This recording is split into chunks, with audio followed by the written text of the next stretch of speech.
Assalamualaikum.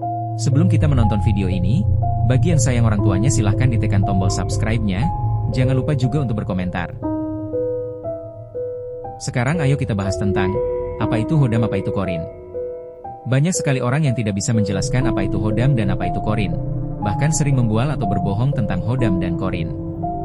Di pandangan masyarakat awam, Hodam dan Qorin sering dijadikan hal tabu bagi beberapa golongan. Bahkan ada yang membuat cerita bahwa Hodam itu suatu yang sakral. Namun jika kita mau belajar tentang Hodam dan Qorin, kita akan menemukan beberapa fakta yang sangat mengejutkan, karena cerita di masyarakat umum adalah hal yang terlalu dimonopoli oleh beberapa oknum yang mengatasnamakan perdukunan.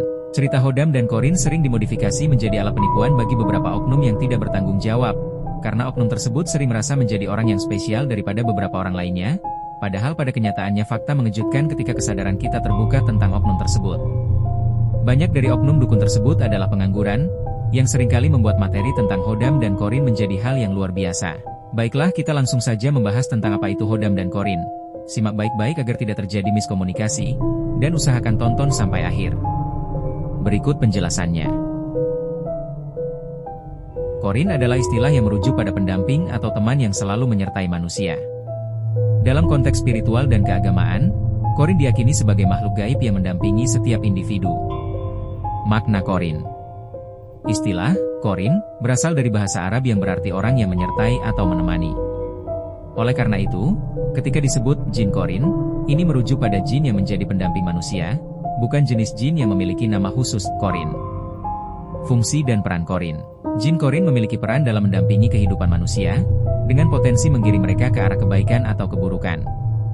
Ada pandangan bahwa setiap anak Adam memiliki dua pendamping, satu dari malaikat yang memerintahkan kebaikan, dan satu dari setan yang memerintahkan kejahatan, yang keduanya disebut Qorin. Qorin yang berjenis jin Islam akan tunduk pada Allah Subhanahu wa Ta'ala dan membimbing manusia ke jalan yang benar. Sebaliknya, jin Qorin yang kafir akan mengikuti iblis dan cenderung membimbing manusia ke arah yang salah.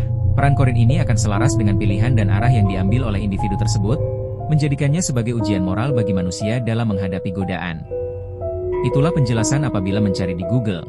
Sedangkan Hodam adalah istilah umum yang menggambarkan hubungan antara manusia dan jin. Dalam bahasa Arab, Hodam berarti pembantu. Keyakinan dan praktik. Keyakinan tentang Hodam bervariasi antar individu dan budaya. Di Indonesia, fenomena Hodam masih dipercaya dan digunakan untuk kepentingan duniawi. Pandangan Islam. Dalam Islam, istilah Hodam sering dikaitkan dengan jin yang membantu manusia, meskipun ada perbedaan pendapat mengenai hukum memelihara Hodam. Beberapa berpendapat memelihara Hodam diperbolehkan selama tidak melanggar syariat dan tidak merugikan. Itulah pendapat ketika bertanya pada Google, sehingga banyak orang berekspektasi terhadap Hodam. Hodam sesuai artinya pembantu. Artinya, Hodam adalah bentuk dari Qorin yang sudah meninggalkan pemiliknya jasadnya. Contoh ketika orang tua, sebut saja kakek kita meninggal, maka Qorin kakek tersebut akan mendampingi atau membantu keturunannya, sehingga Qorin tersebut berubah nama menjadi Hodam bagi keturunannya. Maka kesimpulannya Hodam adalah Qorin orang lain yang mendampingi, dengan catatan Hodam tersebut adalah Qorin manusia. Banyak orang bodoh selalu bilang bahwa dia memiliki Hodam leluhur berupa macan delel atau makhluk di luar fisik manusia. Itu akibat mereka tidak belajar atau memahami tentang Hodam dan Qorin. Siapakah yang membuat istilah Hodam dan Qorin menjadi hal yang spesial? Ya, sangat benar, para dukunlah yang membuat istilah Hodam dan Qorin menjadi bergeser makna, sehingga istilah tersebut menjadi alat mereka untuk mencari pundi-pundi rupiah.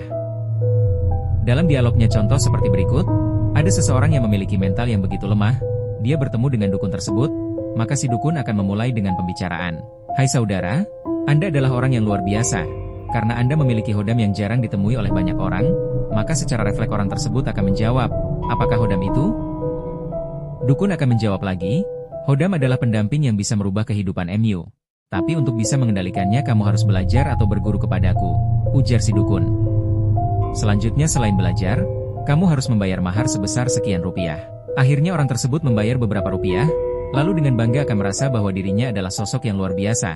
Itulah metode yang dipakai sejak tahun 60-an, dan ini terjadi terus-menerus sampai saat ini, dan sekarang merambah ke dunia digital, baik di TikTok, Hago, dan APK lainnya.